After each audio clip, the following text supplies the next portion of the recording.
We go beyond the journal articles and into the laboratory and the field as scientists share their discoveries in a way everyone can understand. It's science explained. You're listening to Science Sound Off on Texas A&M Health Talk.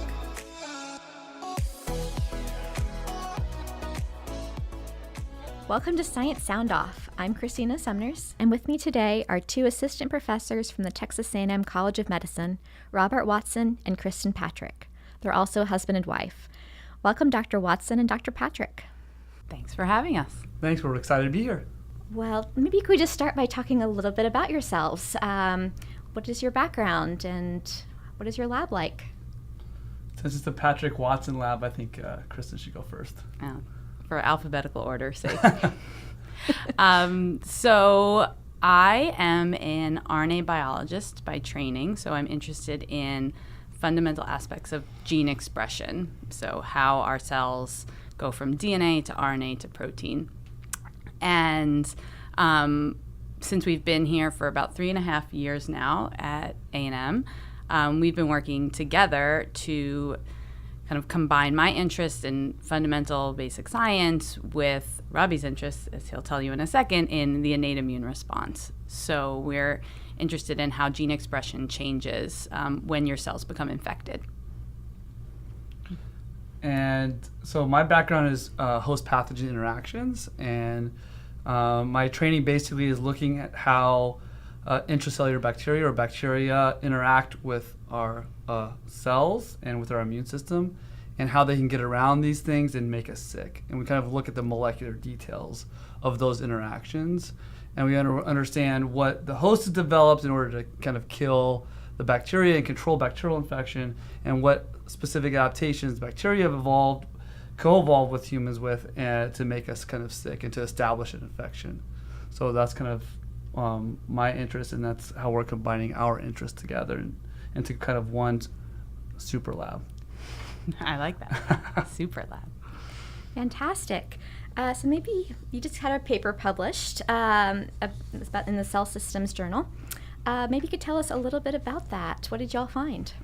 Yeah, so this paper is a long time coming. I'll give you a little bit of background. Robbie and I came up for the concept of the screen. This paper is based on, like 7 or 8 years ago now? It was a while. 3+, probably 7 or 8 years ago. Over a bottle of Malbec in Mendoza, Argentina.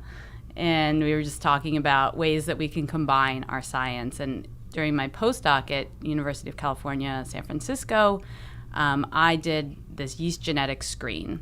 And to explain what a yeast genetic screen is, in the most basic terms, it's basically taking 2 mutant yeast, and then who each have a defect in one gene, and then combining them. So you end up with a double mutant yeast. And based on how that yeast grows, you can identify relationships between genes. So to give you an example, if you have a computer, right? We all use a laptop computer. If you have a problem with your R button and a problem with your touchpad, now your computer is a little bit janky, right? You have trouble typing, you have some typos, you can't really use the mouse, but you can still get around it. But if you had a problem with your touchpad and your external mouse broke, now you have a pretty much a broken computer, right? You can't use your cursor at all. So it's the same way when we study mutations in yeast. If you have mutations in 2 things that are similar, you end up with a very sick yeast, because now the yeast has 2 defects in similar pathways.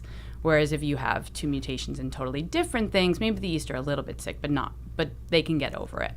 So we use that principle now in this paper to identify how these things called bacterial effector proteins, that are virulence factors, how they interact with the cell. I think Robbie can give you a little bit more information about what these effector proteins are. Yeah, so that was kind of her system, and I was a postdoc at UCSF too. We were actually right down the hall from like 2 labs down on the same floor, walk back and forth all the time. But I was interested again in how bacterial pathogens can make us sick, basically, and interact with our cells to make us sick. And I was working at the time on tuberculosis, but I also have a background in working on enteric pathogens, things that cause diarrhea, such as Salmonella and Campylobacter. And all of these pathogens are what are called intracellular pathogens. That means they live intracellularly or inside our host cells.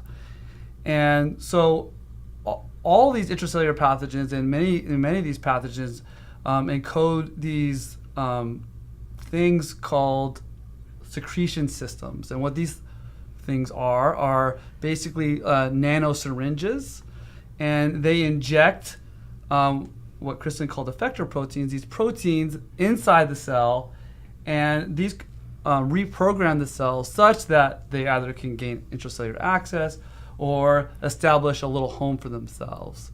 And so these things are really key for establishing a niche, right? And for virulence and to make us sick. So we are really interested in how these function during infection. But we actually, just looking at them, we have no idea what they are. You just look at the sequence of the protein, you know that they're secreted by these different analogous systems, but you have no idea actually their function. Mm-hmm. And so what do? Well, you can do a lot of things, but one of the things we want to do is use this yeast system and make the assumption that they target specific pathways inside that are conserved between yeast and mammals, and use this system to see if we can get some idea of what they do. Yeah, and being here at A&M was the perfect place to start this project because while Robbie had a background in Salmonella pathogenesis, we also have two researchers in our department, Dr. James Samuel and Dr. Paul DeFigueiredo, who study different intracellular bacteria. I'm glad you never say that name. I could never say Paul's last name. You better edit that. Why? So Jim and Paul's lab are interested in a bacteria called Coxiella burnetii and Brucella melitensis, respectively. So these are two intracellular bacteria. They're not really widely studied, but both are zoonoses. We can get them both by exposure to farm animals like sheep or cows or pigs. And they both have these secretion systems that Robbie talked about, and hundreds of these proteins that we literally know nothing about. So it was great. We did this work as a collaboration, and we screened a set of proteins that were from Coxiella, a set of proteins from Brucella, and a set of proteins from Salmonella, and asked the question merely, how does expressing these proteins in mutant yeast make the yeast grow differently? And just by using growth of yeast as a measurement, we were able to identify pathways that were targeted by these by these different effector proteins. Interesting. So going back up for a second here, Salmonella, it's a pretty common foodborne pathogen.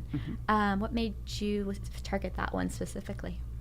I was a graduate student in Dr. Jorge Galan's lab at Yale University, and he's a very well-known host pathogen person, a bacterial pathogenesis professor, and he actually discovered the type 3 secretion, or these nanosyringes in Salmonella.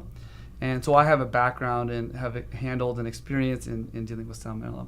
In addition to that, because he was one of the first researchers to find this secretion system and really understand what a lot of these effectors do, we actually included some unknown effector proteins kind of as a control.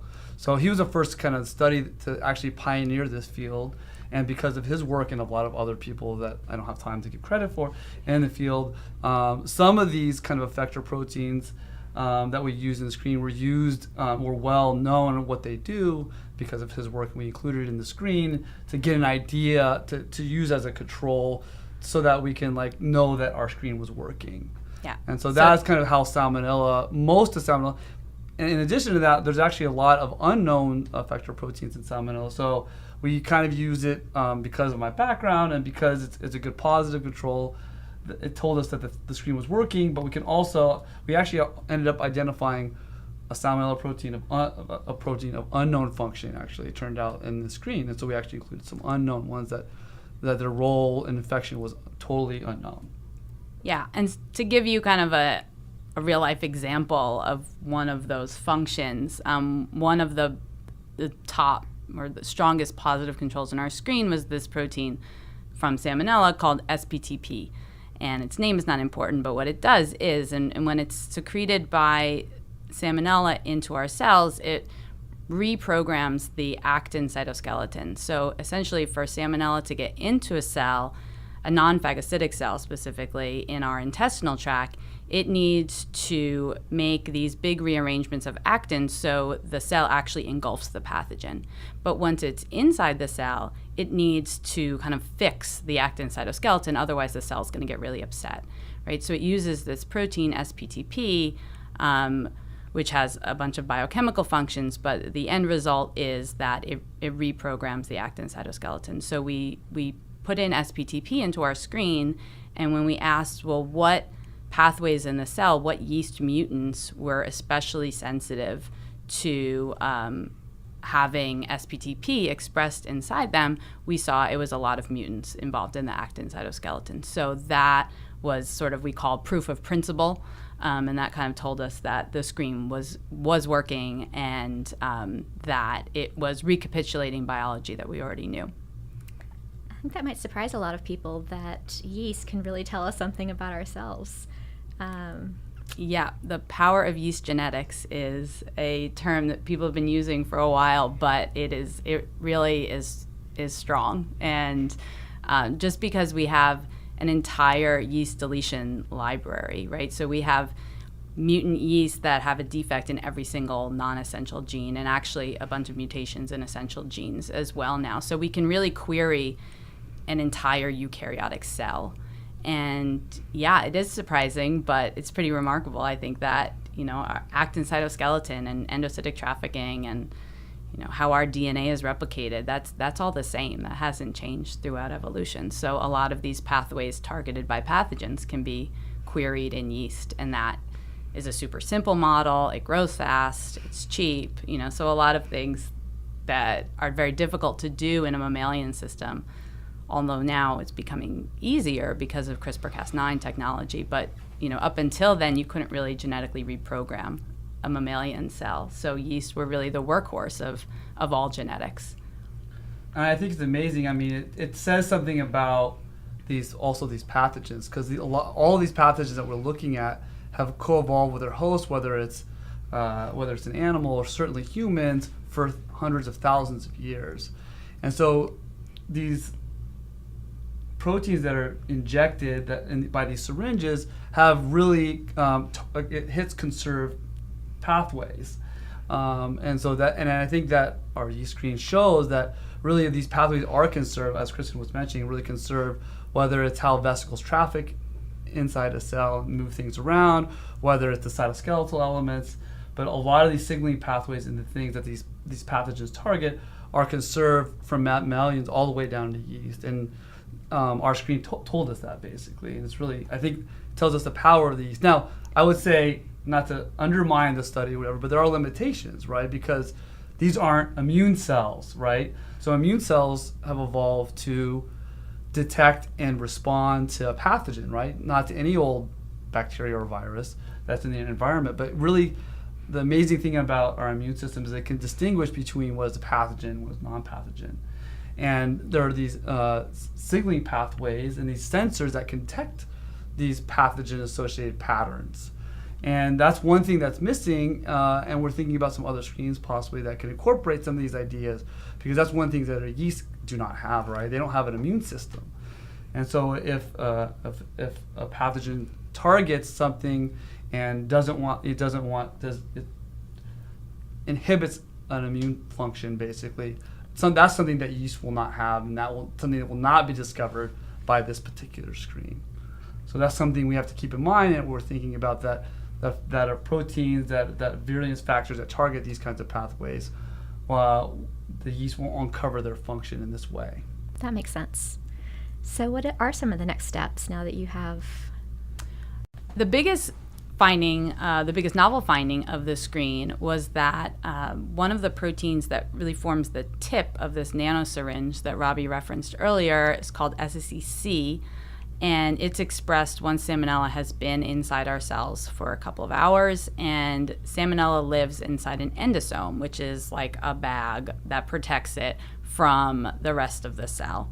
And it's a way that it can kind of hide out inside the cell and before it's ready to infect other cells.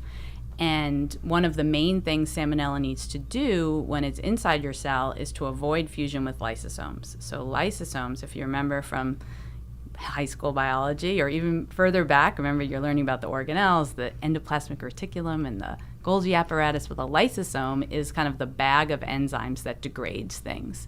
So anything that is damaged in your cell or even a pathogen that's invading your cell needs to go to a lysosome so the cell can destroy it. Well, Salmonella obviously doesn't want to go to a lysosome because that would be a sad place for it. So it's evolved ways to avoid fusion with lysosomes. And obviously that's a major virulence kind of phenomenon, right? If we can figure out a way to make Salmonella go to a lysosome, then that would be a way that our cells could destroy it.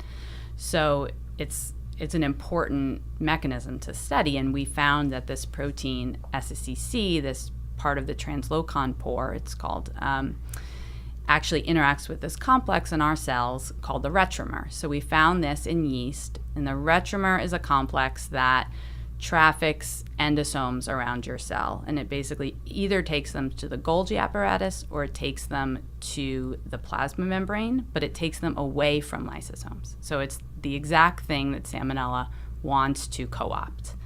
And we found in yeast that these retromer mutants looked exactly like cells expressing SSCC through our genetic profiling. So we thought that was really interesting, and then we wanted to follow up on that in mammalian cells and ask, well, does that happen in real life? And we infected HeLa cells as well as human macrophages. So we infected HeLa cells as well as human macrophages with Salmonella, or we just expressed SSCC in some of our experiments, and we found that there are defects in cell in endosomal trafficking in the presence of this protein. And then if you take away the retromer in a human cell, then Salmonella has a replication defect. So basically what we showed is that yeast told us that the retromer was being targeted by this SSCC protein.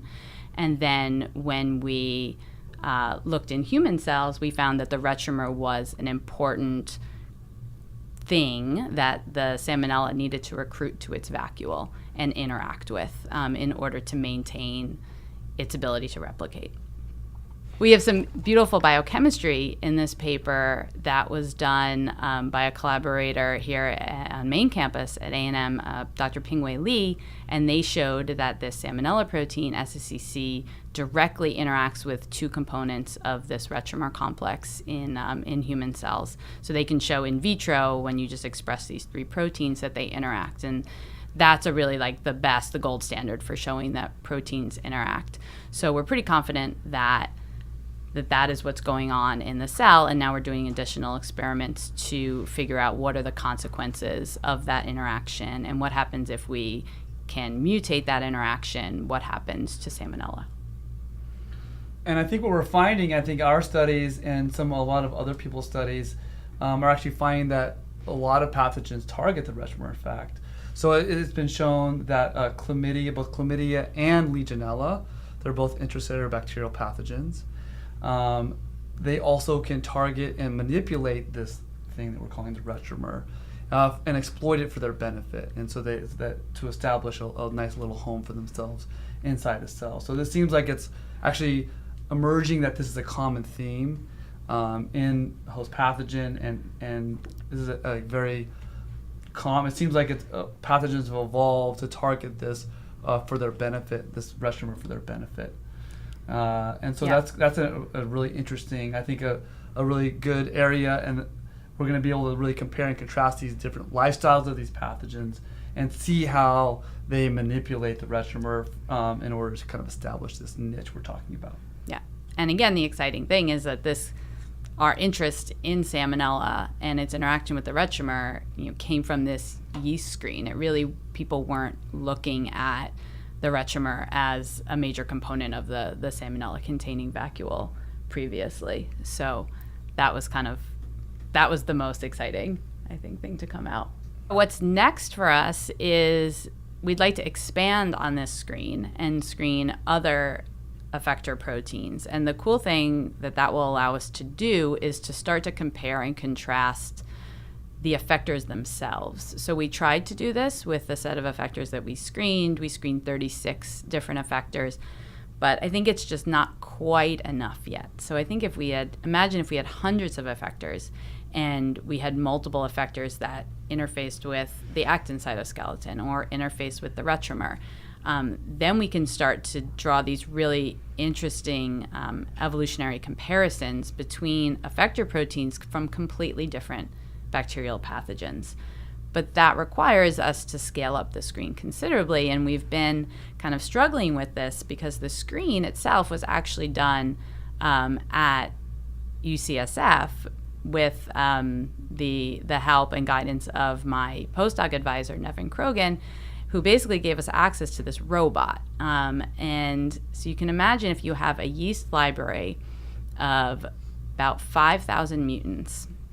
The way this is done is that you plate, it's actually in 1536 format. So picture a rectangle of agar, which is basically like science jello. So we have a science jello rectangle with 1,536 different yeast colonies on it. So they're tiny, tiny little colonies, and each colony has a different mutation in it. It's on 3 plates. So what we do is we have a plate that has our bacterial effector expressing strain, and then we cross that. We basically, the robot takes its arm and it mixes those cells on one plate and it moves them over onto the other one and mixes it onto the other one. And it does this in a very, very precise way, right? So these 1536 colonies, you can see them, but if I were to try to touch one with a pipette and then touch the exact same one on the other plate, there's a 90% chance I'd get the wrong one, right? So you need the precision of a robot. And this robot, unfortunately, is pretty expensive. So, and the screen itself is pretty laborious. It's about 2 weeks. You're on the robot, 8-10 hours a day. I did this 7 months pregnant, by the way. I'm going to put that out there.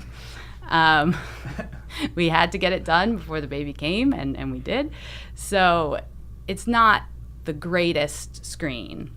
It's been very powerful, but now thinking of doing it more, and here at A&M, we want to see if we can improve upon it. And again, in a kind of a glorious collaborative effort, we've started working with Craig Kaplan in the biology department, who has done this type of yeast screening in the past, this agar-based yeast screening, but is now developing a way to do it in liquid, where instead of having all the colonies individual on a plate, you combine them, and instead of measuring yeast growth just by taking a picture of the colony size, you use sequencing to sequence a barcode that's unique in each of the yeast mutants. So because sequencing costs have become so low in recent years, and because we have access to these great DNA sequencing, RNA sequencing capacities here, we can now hopefully do this screen in liquid and just sequence out all the barcodes of the different mutants.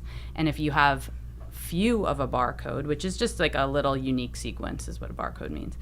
If you have very few of those reads in your sequencing, that would mean that yeast doesn't grow very well. And if you had a lot of reads from a particular barcode, that would mean that the yeast grows better. So it's really a proxy for growth. And now we're trying to adapt that technology to our screen, and we're doing that as we speak. So hopefully we'll be able to scale up in a way that does not require this robot and does not require being on your feet for 10 hours a day. And is also probably equally sensitive and as powerful. So I think building upon the yeast screen and in this kind of format, what's the next step, right? One of the things I just told you about is that we're missing. This is not a mammalian cell, right? And so we're missing pathways that have evolved specifically in mammalian cells. We're missing innate immune pathways and those kinds of things. So actually beyond that, we're actually thinking about now doing a screen in human cells. And one of my best friends, Cole Dovey, actually, He's at Stanford. He's a postdoc at Stanford. I should say Dr. Cole Tubby. He's in Dr. Carret's lab. And what Dr. Carret has actually, the reason he's in business is he actually was one of the first people to use these cells called HAP1. They're actually haploid, so they only have half a copy of genetic information. Like we all have 2 copies. The reason why yeast is so powerful and it's easy to make a knockout, a deletion in one gene, is because they're only haploid also. So these mammalian cells only have a half a copy and therefore only 1 copy of each gene. And it's really easy to use this CRISPR-Cas9 technology that everybody's talking about to knock out individual genes. And so in the same way that we're going to do population-based yeast, we're actually going to use these HAP1 cells and do a very similar type screen in these cells using CRISPR-Cas9 and expressing effector proteins and looking at seeing which mutants make mutants really sick upon expression of these effectors, or which ones are more resistant, which mutants are more resistant. Beyond that, I think we want to take, and that's the next step, and then beyond that, we actually really want to use macrophages. TB and tuberculosis actually infects macrophages. They're a innate immune cell, and we're going to actually develop the screen probably in macrophages. So that's the kind of the not imminent, but I think that's what we're shooting for, because that's really everything we want is in that cell. So we can screen any kind of protein that we want, basically. Yeah, so we're really just developing multiple genetic screening platforms to manipulate a host, whether it be a yeast or a haploid human cell or a macrophage. Say if we get rid of certain genes, how does the cell respond to expression of an effector protein? And you can do this, high throughput in a way where we can look at almost all the genes in the cell. And this, we call it a hypothesis generating experiment. It's not going to tell us exactly mechanistically what each of these effectors do, but you will literally go from this is just an amino acid sequence, I know nothing about this protein, to now saying, oh, look, it looks like a lot of these mutants coming up have to do with endocytic trafficking, or have to do with chromatin remodeling, or have to do with pre-mRNA splicing. And then you as an investigator, you can follow up on those things. And we think it would be a really good resource for the community at large. And we're looking for some, outside of A&M collaborations as well to bring in other bacteria. And it's also just like a really neat way for a pathogen that we don't know much about. And there's a bunch of emerging bacterial pathogens that are really poorly studied that we can start to identify how they target our cells using these completely unbiased approaches. Well, we'll look forward to following up with you guys as you continue on these experiments. Thank you so much to both of you for being with us today here on Science Sound Off. Thank you. It was fun. Thank you for having us. It was really fun. And thank you for joining us, and we'll see you next time. Thank you for joining us on Texas A&M Health Talk, a production of the Texas A&M University Health Science Center. Visit us on the web at vitalrecord.tamhsc.edu, where you'll find answers to all of your health questions. Until next time, stay healthy.